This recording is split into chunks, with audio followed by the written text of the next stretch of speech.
Vidéo numéro 3, les interviews de Bruno. Alors en marchant dans la rue, j'ai rencontré, c'est le producteur, ça s'appelle le producteur? Oui, je suis metteur en scène aussi. De ces deux charmantes filles, ces deux charmantes adolescentes qui ont effectivement 15 ans et 16 ans, c'est ça? Ouais. Donc Philomène et Inaï. Enchantées les filles. Vous nous présentez le spectacle Faut qu'on parle. Alors, faut qu'on parle de quoi? Eh bien, faut qu'on parle de notre point de vue d'adolescente, de jeune fille, sur le monde des adultes et sur des sujets actuels qui nous touchent, qui sont importants pour nous, comme l'écologie, l'orientation professionnelle, le féminisme. Et les responsabilités qu'on laisse aux jeunes. Voilà. On fait tout ça avec des parties de stand-up et de sketch en alternance. Les sketchs, c'est quand on joue des personnages, on n'est pas nous-mêmes. Et dans les stand-up, on est en adresse directe avec le public. Une interaction. C'est ça. Qu'est-ce qui vous a amené à traiter ces sujets, justement? Eh ben, quand on était au collège, donc en classe de 3e, Ouais. on se sentait pas à l'aise, on se sentait Canon. pas écouté, pas considéré, Ouais. et on avait besoin de s'exprimer. Et comme on faisait du théâtre ensemble depuis 6 ans, Vous êtes dans un quel théâtre, c'est ça? Oui, Ouais. on fait du théâtre d'improvisation ensemble depuis 8 ans. génial, Voilà. génial, d'accord.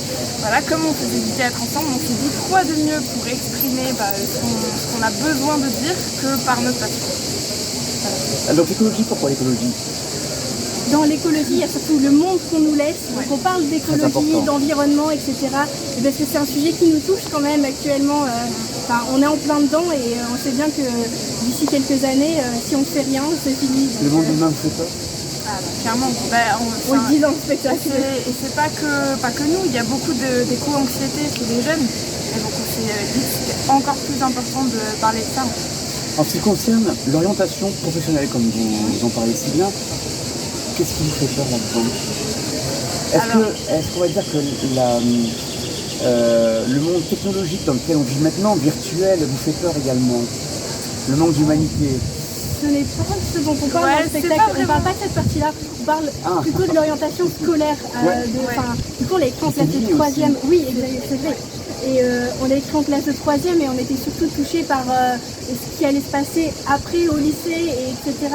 Donc, Dans un futur quand même assez proche ça, par rapport à ouais. vos parcours à vous. Et puis aussi le fait que notamment on demande de se spécialiser et de choisir de plus en plus tôt. Je veux dire, en classe de 5e par exemple, on demande maintenant de savoir ce qu'on veut faire pour l'orientation, alors qu'on est quand même jeune, à 14 ans, et qu'on a du mal à se projeter dans un avenir déjà professionnel, pour savoir ce qu'on veut faire comme métier. Et souvent, d'ailleurs, beaucoup se plantent et font des reconversions ensuite. Ouais. C'est ça le problème. On le dit, ça, c'est qu'en fait, on sait par avance qu'on va faire plusieurs métiers différents dans notre vie. Je crois que C'est voulu aussi, parce qu'avant, on rentrait dans une boîte à 16-17 ans, on y restait 40 ans. Ouais. Aujourd'hui, tout est différent. C'est vrai qu'aujourd'hui, quand tu rentres dans une entreprise, tu fais beaucoup de stages, tu fais des immersions, on va dire, en entreprise, et tu te dis, là, je suis plus dans le domaine du social, dans le domaine du culturel, dans le domaine, voilà. Mais c'est précaire, ce sont des boulots précaires aussi. C'est vrai que ce qui fait peur à la jeunesse, c'est la précarité.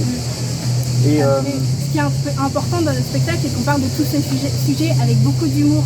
C'est la clé de notre spectacle. Faut pas avoir d'acheter pour ça, il y a de l'humour. Mais avec des sujets quand même graves. Oui, c'est ça. Le texte peut être très fort, mais on le fait avec beaucoup de légèreté. Enfin, on le dit et on l'interprète. On est au-dessus de tout ça. En fait. Alors vous avez écrit vos textes vous-même?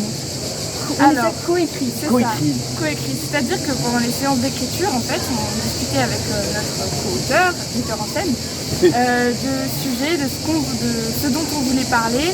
On disait, ah oui, on aimerait bien aborder ça sous tel angle, etc. Et ensuite, lui, il nous faisait un premier jet de texte. Donc lui, en fait, ça a plutôt fait la forme, et nous, on a le fond. D'accord. Comme on le dit, on l'a écrit à 6 mains, ce spectacle. Comment dire? On l'a écrit à 6 mains, ce spectacle. À Simon. À 6 mains. L'accent. J'ai compris Simon, le béton, quoi. Ah non. Non, mais moi. D'accord, très écologique. Donc, faut qu'on parle. Donc, à 12h45 tous les jours, il y a des relâches. Le lundi. Le lundi. Au théâtre de l'Observance qui se trouve vers la porte Saint-Roch, c'est ça?